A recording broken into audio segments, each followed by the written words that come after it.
Thanks for watching this episode of Turning to Him.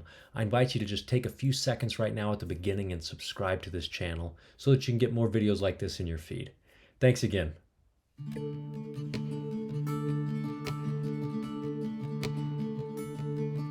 Thanks for joining us for Eric Richardson Part 2. I've been through a little bit of a financial roller coaster myself, and I'm curious as to your opinion. Having gone through this, do you find that the way that you can relate to somebody who's gone through a tough time financially changed? Yeah. Tell me about that. You don't know what it's like till you've been through it. And since you've been through that too, it's kind of like you're in that club of it's terrible. It's not fun. It's hard. It's especially for us, for being a provider and the sole provider of a large family, it's extremely hard. And to know that I have got to do something to support the family and then have, taking a job that I really didn't want to do, but was the first one that offered me the option, for an employment. And so that kind of that tests your faith. It tests your faith. It tests who you are, and just get on your knees is what I'd recommend anybody. Get on your knees and just tell the Lord, I will do this. Please just help me make work out eventually, and I will just keep pushing forward. Because from the time that I received that confirmation that kind of said, just keep moving forward, and I did, but then it was still really hard once I had the job. I was failing at it. I wasn't doing well. They were looking at firing me. And I was like, look, I'm doing everything, Lord, that you're asking. And I went through that trial of faith. I stayed with the gospel. I'm like, it was kind of that transactional kind of testimony at that moment. Like, look, I've done A, B, C, D, K. Yeah. Expect this, and this now. Yeah. And it's not coming to pass. The old church film of the prodigal son where the guy says, I was the good son. Like I was the faithful one. How come I'm making phone calls? Yeah. And you kind of feel like I've given up the sacrifice. I gave up a job that worked Sundays to have, and had made plenty of money, but now to be with my family more, I'm like, I'm trying to do everything that would be more in line with what you want from me. And it just didn't feel like anything was working. And so what I would say to anybody is you have to be tested to the very end to see that if you endure to the end and not just give up. And I had to keep pushing past what I thought was my breaking point several times. And there was times I was driving to work with tears down my face, just like frustrated, like, Lord, this is not what I want. This is not really working. I need to, now this is taking time away from me trying to find a new job, there's these kind of things. Like I was still trying to look for another new job still too. So this is terrible. But as I pushed through it, I did get better and better to where I became a top rep there and I made great money. And that was what the Lord saw. He's like, I know that you'll get there. Yeah. It'll be really painful, but you will get the money that you need in a very short period of time, year and a half, and you'll be there. And now you'll have that money to be able to get back to doing more things that you'd rather do. Yeah. Your feet. So it did work out, but it took, several years and a lot more trials and challenges than you expect. You think, oh, now I've got the job. Oh, the job didn't work out. Now Yeah. like it's working. So we have to, when we come across trials, sometimes I think that they compound on purpose because it seems like they come like this is what happens. It gets nice and then it gets really narrow, hard. Yes. And it's narrow for a long time. Like it's tough. We're going through that narrow path that you've got to be clinging to that rod of iron, and Satan's buffeting you. There's you're having to move. You're having to deal with a new baby, and no sleep. Yes. All that seems to come like on you a lot. Whatever trial happens, and I don't know why that the Lord likes to do it that way, but He just has to put that fire in. I guess if you think of the way that He describes it in purifying with fire, you got to put a lot of heat into purifying something to melt it or remake it. And so that's, I guess, what it takes. And it did. It changed me. I can look back now and say I am a totally different person internally. My relationship with God's different. I went to the temple a lot more often during that period. Yeah. I really had to turn to the Lord and seek His help and advice. And what am I doing here? And my testimony is different now. I always had a testimony, but I don't feel like my testimony was to the level or the strength that it is now after being tested that way. And my commitment to the Lord now is much more unshaken. It's a different type of testimony. So for someone that goes through that, I say this is like the pioneers. It's worth it. Okay, Yeah. I can say that now, but Yeah, don't yeah, ask me that 3 years ago. yeah, yeah. Well, I tell So you, one of the things that I love about your story is that um, it's one thing to, I used to tell myself, look, the passage of time will most of the time get you through something, but that's not enduring something. I forget which talk it was, but they talked about, enduring well.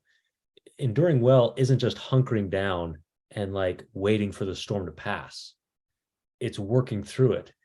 And you kind of mentioned it lightly, and I know that you're a humble guy, so you didn't go on, but you mentioned, hey, look, you start this job that you don't like, but you say, this is the job that I have. And so you start listening to phone calls, you start doing your homework, um, you're doing everything that you can to make it work. So it's not just, I'm just going to batten down the hatches and wait for the Lord to bless me.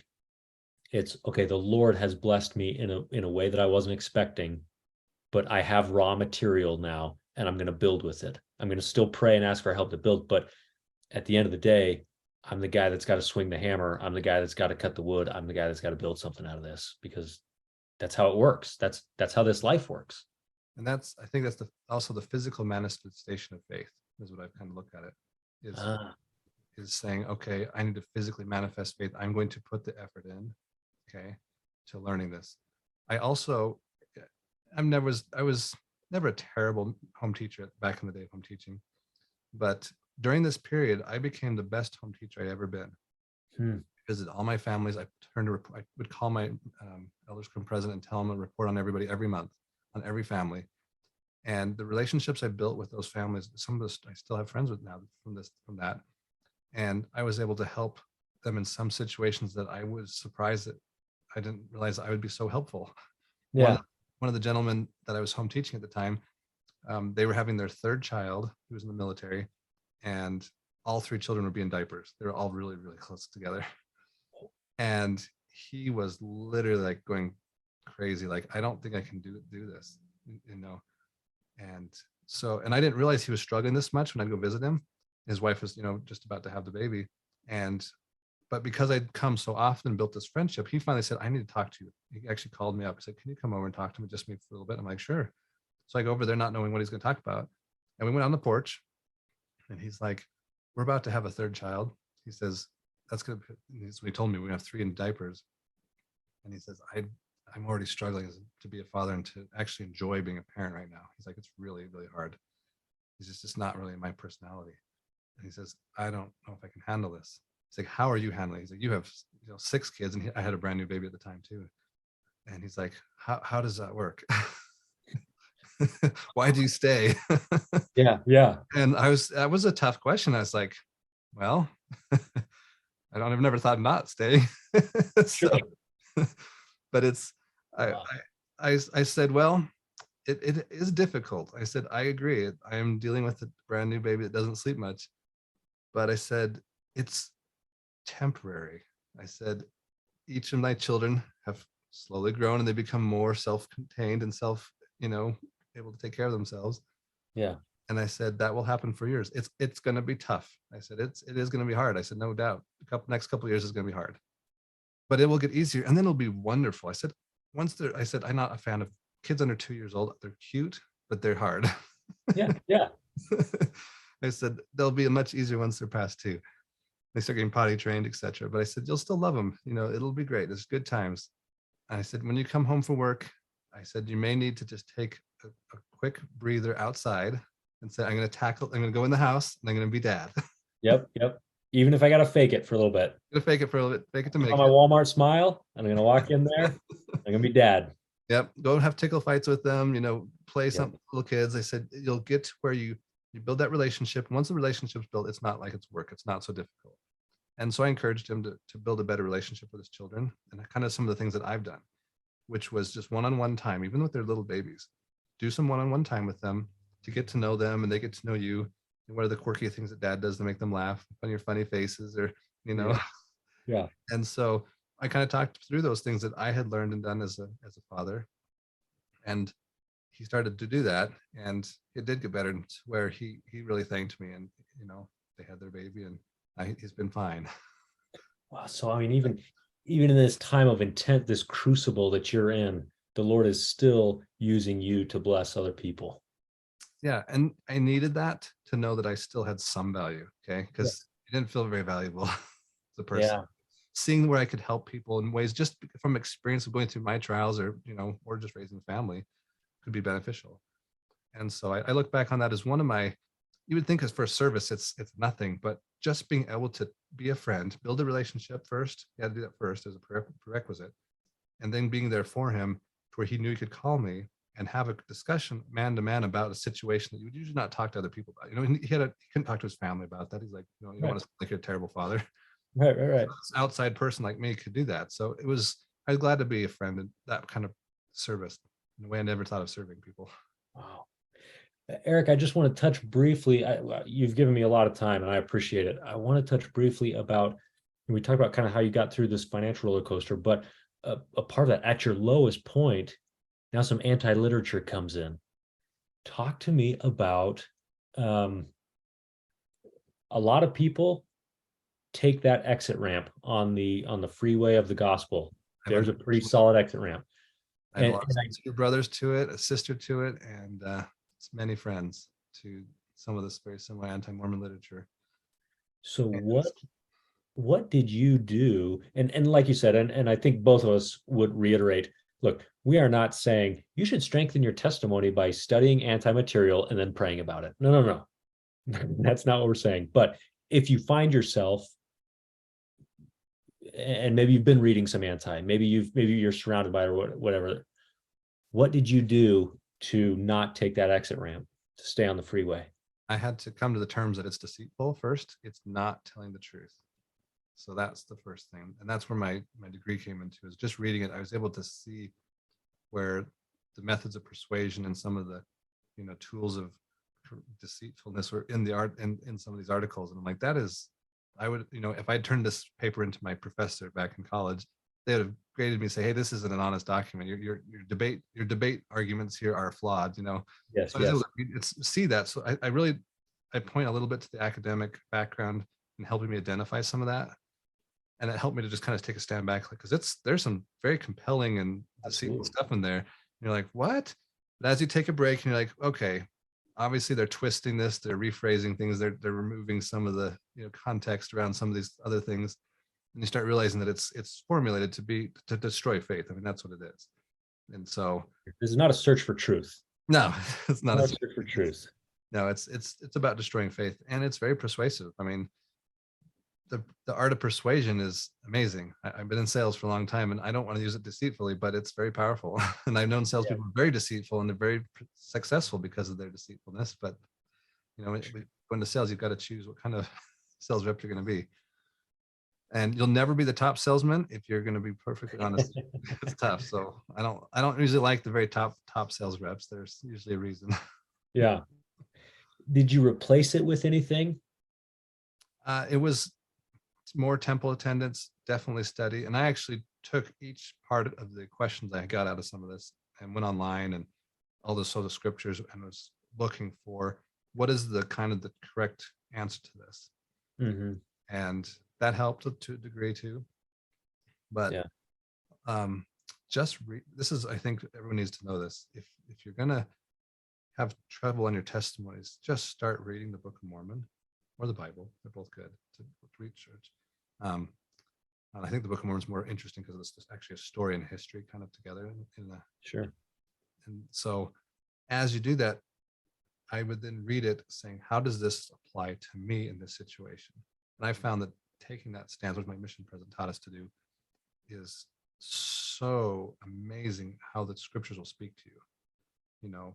And all of a sudden here I'm reading about Korihor, who was an antichrist preaching anti-Mormon, Yes. Yes. antichrist type messages, and some of the same arguments and the way he was twisting things, and Alman Amulek, dealing with them, were the same things that I was reading, and it was just like, The Lord's telling me. But this is old stuff. This kind of Yeah, yeah, argument. yeah. This has happened for thousands of years. It's Yeah. nothing new. I can't remember. It was core because as we were talking, I was trying to remember. Oh, Zeezrom. I'm sorry, the Zeezrom was with Alman Amulet. Was it Ziezrum or was it Korihor that was described as, and I'm forgetting the phrase, but a master craftsman of words. Yeah, they're well. I can't remember which one.